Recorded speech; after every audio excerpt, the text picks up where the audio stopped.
राधे राधे दोस्तों, आइए हमारे चैनल अलौकिक श्रद्धा में आपका स्वागत है। आज हम इस वीडियो में माघ माह महत्तम कथा अध्याय 23 सुनेंगे। लोमेश ऋषि कहने लगे कि जिस पिशाच को देवदूती ने मुक्त किया वह पहले द्रविड़ नगर में चित्र नाम वाला राजा था। वह बड़ा सूरवीर, सत्यपरायण तथा पुरोहितों को आगे करके यज्ञ आदि करता था। दक्षिण दिशा में उसका राज्य था और उसके कोष धन से भरे हुए थे। उसके पास बहुत से हाथी, घोड़े और रथ थे। वह अत्यंत शोभा को प्राप्त होता था, बहुत सी स्त्रियों के साथ क्रीड़ा करता था और अनेक यज्ञ उसने किए थे। वह नित्य अतिथियों की पूजा करता था और वह शस्त्र विद्या में निपुण था। ब्रह्मा, विष्णु, महेश तथा सूर्य की पूजा सदैव किया करता था। वह जंगल में भी स्त्रियों से घिरा हुआ क्रीड़ा किया करता था। एक बार वह पाखंडियों के मंदिर में गया और वेदहीन भस्म लगाए महात्मा बने हुए पाखंडियों से उस राजा की बातचीत हुई। पाखंडियों ने कहा कि हे राजन, शैव धर्म की महिमा सुनो। इस धर्म के प्रभाव से मनुष्य पाप को काटकर मुक्त हो जाता है। सब वर्णों में शैव मत ही मुक्ति देने वाला है। शिव की आराधना के बिना दान, यज्ञ, तप कुछ नहीं बनता। शिव का सेवक होकर भस्म धारण करके जटा रखने से ही मनुष्य मुक्त हो सकता है। जटा धारण करने तथा भस्म लेपन से ही मनुष्य शिव के समान हो जाता है। इसके बराबर कोई पुण्य नहीं है। जटा भस्म किए हुए सभी योगी शिव के सदृश होते हैं। अंध, जड़, नपुंसक तथा मूर्ख सब जटा से ही पहचाने जाते हैं। शूद्र वर्ण के शैव भी पूजनीय हैं। विश्वामित्र क्षत्रिय होकर तप से ब्राह्मण हो गए, वाल्मीकि होकर उत्तम ब्राह्मण हो गए। अतः शिव पूजन में किसी बात का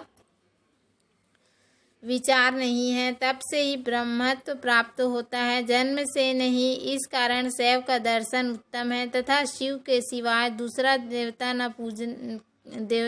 देवता की पूजन न करें।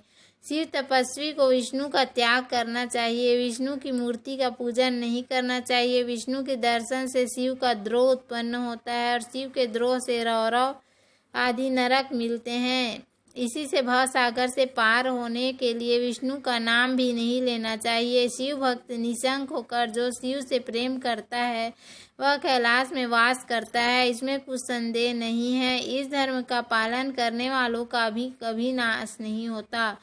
इस पाखंडी के ऐसे वचन सुनकर राजा ने मोह में आकर उनका धर्म ग्रहण कर लिया और वैदिक धर्म को त्याग दिया। वह श्रुति, स्मृति और ब्राह्मणों की निंदा करने लगा। उसने अपने घर के अग्निहोत्र को बुझा दिया और धर्म के कार्य बंद कर दिए। विष्णु की निंदा और वैष्णव से द्वेष करने लगा और बोला, कहाँ है विष्णु? कहाँ देखा जाता है? कहाँ रहता है? किसने देखा है? और जो लोग नारायण का भजन करते थे उनको दुख देता था। पाखंडियों का मत ग्रहण कर राजा वेद, वैदिक धर्म, व्रत, दान और दानियों को नहीं मानता था। अन्याय से दंड देता। वह कामी राजा सदा स्त्रियों के समूह में घिरा रहता और क्रोध से भरा रहता तथा गुरु तथा पुरोहितों के वचनों को नहीं मानता था। पाखंडियों पर विश्वास करता हुआ उनको गांव, हाथी, घोड़े और स्वर्ण आदि देता था। उनके सब कार्य करता, भस्म धारण करता और मस्तक पर जटा रखता था। और जो कोई विष्णु का नाम लेता उसको मृत्यु का दंड दिया जाएगा। यह ढिंढोरा उसने पिटवा दिया था।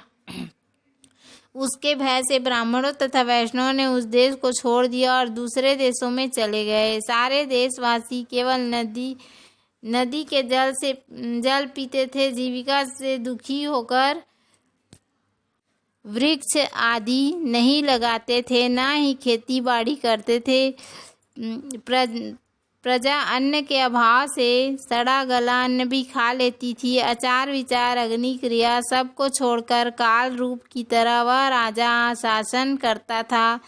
कुछ काल पश्चात उस राजा की मृत्यु हो गई। वैदिक रीति से उसकी क्रिया भी नहीं की गई। यह यमदूतों से अनेक प्रकार के दुख उठाता रहा। कहीं लोहे की कीलों पर से चलना पड़ा, कहीं जलते अंगारों पर चलना पड़ा जहाँ सूर्य अति तीव्र था और न कोई छाया का वृक्ष था।